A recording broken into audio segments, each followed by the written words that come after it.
صرف آنکھ پر لوگ پی ایچ ڈی کر دیتے ہیں، یعنی ابھی تک صرف نظام آنکھ کو سمجھنے کے لیے دنیا آج تک ریسرچ کر رہی ہے۔ 1,60,000 سیل ہیں تمہارے وجود میں، ایک بہت بڑی کائنات ہے تمہارے وجود میں۔ اب سوال یہ ہے کہ اس مشین کو کیسے چلانا ہے، یہ مجھے کون بتائے گا؟ اس مشین کو کیسے ہینڈل کرنا ہے، یہ مجھے کون سکھائے گا؟ کسی جوان کو گاڑی سیکھنی ہے چلا جائے گا، کافی سینٹر ہیں جو آپ کو گاڑی سکھانا، کسی کو پروگرامنگ سیکھنی ہے وہ چلا جائے گا کسی آئی ٹی سینٹر میں پروگرامنگ کسی کو لینگویج سیکھنی ہے چلا جائے گا لینگویج، کسی کو ڈاکٹر بننا ہے بھائی یہ لمس یونیورسٹی ہے یا فلاں یونیورسٹی ہے وہاں چلے جاؤ ڈاکٹری سیکھ جائے گا، MBA BCom M.Com جتنے بھی دنیا کے سبجیکٹ ہیں آپ کے لیے کوئی نہ کوئی یونیورسٹی ہے، لیکن ہے کوئی دنیا میں ایسی یونیورسٹی جو مجھے یہ بتائے اس انسان کی مشین کو کیسے چلایا جاتا ہے؟ یہ مجھے کون بتائے گا؟ جو اس کا کریٹر ہے، جو اس کا خالق ہے، جو اس کی باریک بینیوں کو جانتا ہے، جو دنیا کے پورے سسٹم کو جانتا ہے۔ ڈاکٹرز 25 سال پڑھنے کے بعد بھی آپریشن کرتے ہوئے غلطیاں کر دیتے ہیں۔ جناب گیا سیدھا دانت نکالنے، اس نے الٹا نکال دیا۔ کئی ڈاکٹروں نے آپریشن کرتے اندر کینچی چھوڑ دی۔ کتنی آپریشنز میں غلطیاں کرتے ہیں کہ ہمیں سمجھ نہیں آئی، ہم نے مسٹیک کر لی۔ یعنی جسم کا آپریشن کرتے وقت بھی 25 سال پڑھنے کے بعد بھی ڈاکٹر غلطی کر لیتا ہے۔ تو یہ تو صرف جسم نہیں ہے، جسم اور روح کا مجموعہ ہے۔ کون مجھے سمجھائے گا کہ اس بدن کو کس طرح یوز کرنا ہے، روح کو کس طرح ہینڈل کرنا ہے؟ اب مولا علی نشانی بتاتے ہیں، اہل بیت فرماتے ہیں با ایمان شخص کی نشانی یہ ہے کہ با ایمان بندہ ہمیشہ خوش رہتا ہے۔ اگر میں دن میں 5 وقت کی نماز پڑھ رہا ہوں اور اس نماز پڑھنے کے بعد بھی ڈپریشن و پریشانی کا شکار ہوں، اس کا مطلب اس نماز نے مجھے کچھ بھی نہیں دیا۔ کہا مومن اصل کی طرح، فارسی میں کہتے ہیں قند کی طرح، اردو میں بولے چلو گڑ کی طرح میٹھا ہوتا ہے، مومن شہد کی طرح میٹھا ہوتا ہے۔ مطلب یہ اندر سے خوش ہوگا تو اگلے کو خوشی دے گا نا، خود ریلیکس ہوگا تو اگلے کو ریلیکس کر پائے گا نا۔ دوسرا فرمان مومن کبھی زود رنج نہیں ہوتا، مطلب بہت جلدی غصے میں نہیں آتا، بات بات پہ ناراض نہیں ہوتا، بات بات پہ چڑھتا نہیں ہے۔ یہ نشانیاں ہیں عدم ایمان کی، یہ نشانیاں ہیں کہ تمہاری روح تجھ سے راضی نہیں ہے، کہ تجھے بہت چھوٹی بات پہ بہت جلدی غصہ آ جاتا ہے، چھوٹی چھوٹی خوشیاں ملتی ہیں اور بہت جلدی تو ناراض ہو جاتا ہے۔ کہ نہیں، مومن ہمیشہ سکون میں ہوتا ہے۔ یہ کیسے ممکن ہے کوئی دن میں 5 وقت اپنے عاشق سے ملے پھر بھی اسے سکون نہ ملے؟ یہ ناراض تب رہتا ہے جب یہ مصلی سے دور ہوتا ہے، یہ غمگین تب ہوتا ہے جب یہ قرآن سے دور ہوتا ہے، یہ غمگین تب ہوتا ہے جب یہ ذکر محمد اور آل محمد سے دور ہوتا ہے۔ آپ کیا سمجھتے ہیں صرف یہ لذتیں دنیا والوں کے لیے؟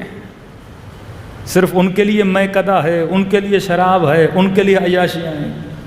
کہ اللہ والوں کی بھی عیاشیاں ہیں۔ اللہ والے عیش کرتے ہیں جب دعائے کمیل پڑھتے ہیں۔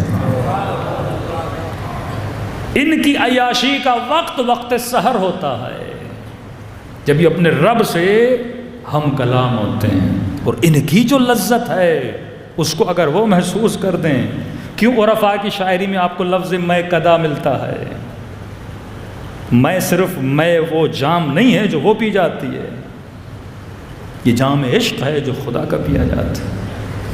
اس میں بندہ غیر عاقلانہ کام کرتا ہے، لیکن عشق خدا میں بندہ اپنی جان کو قربان کرتا ہے۔ تو اب اس مشین کو چلانے کے لیے کسی ایسے کا ہونا ضروری ہے جو کمپلیٹلی اس مشین کی جانکاری رکھتا ہو۔ اب ایک عاقلانہ سوال کروں، پھر ایک حدیث آپ کی خدمت میں بیان کروں۔ صلوات پڑھیں محمد و آلہ۔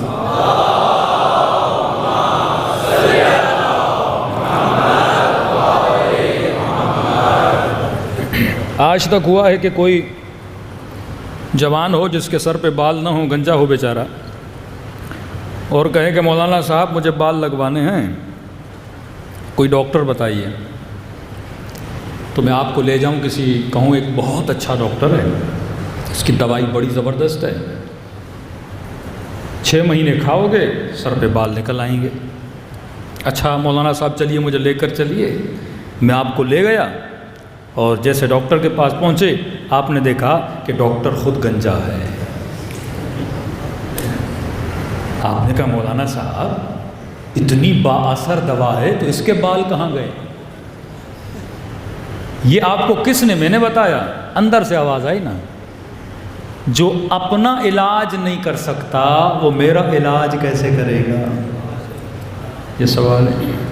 آپ کی کمر میں درد ہوا، کہا مولانا صاحب کمر میں بڑا درد ہے، لے کر چلیے۔ اور کوئی آپ کو لے کر گیا اور جیسے اس ہڈیوں کے ڈاکٹر کے پاس پہنچے وہ خود کمر پہ پٹا باندھ کے کرسی پہ بیٹھا ہوا ہے، اٹھا نہیں جا رہا اس سے۔ تو آپ نے کہا جو اپنی کمر نہ بنا سکے وہ میری کمر کیا بنائے گا؟ یہ اصول کلی ہے۔ کسی کو کہا چلے آپ کی آنکھیں بناتے ہیں، بڑا حکیم ہے، ایسی دوا دیتا ہے کہ اینک وینک چشمہ وشمہ سب ختم، پہلے دن کی طرح آپ کی آنکھیں کام کریں گی۔ اور جیسے آپ پہنچے اور ڈاکٹر نے کوئی 10 نمبر کا چشمہ لگایا ہوا ہے، تو کبھی ایسے ڈاکٹر کو دکھاؤ گے جس نے اپنا علاج نہیں کیا؟ کبھی ایسے حکیم کے پاس جاؤ گے، ایسے سنیاسی کے پاس جاؤ گے جو اپنا علاج نہ کر سکے، وہ تیرا علاج کیسے کرے گا؟ تو جب تو جسم کے لیے کسی ایسے ڈاکٹر کو تلاش کرتا ہے جس نے پہلے اپنا علاج کیا ہو، تو جسموں کے ڈاکٹر تو دنیا میں بہت مل جائیں گے، لیکن سوال یہ ہے جب میری روح بیمار ہو جائے تو میں روح کی بیماری کے لیے کس ڈاکٹر کو تلاش کروں گا؟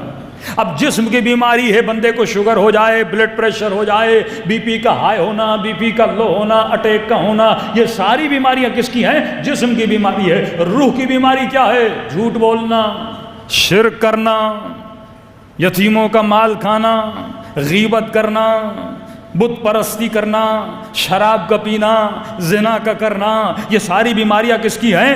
جسم کی ہیں۔ تو روح کی بیماریاں ہیں۔ اب اگر مجھے روح کا کوئی ڈاکٹر ڈھونڈنا ہے تو کوئی ایسا ڈاکٹر ڈھونڈنا ہوگا جس نے زندگی میں کبھی بت پرستی نہ کی ہو۔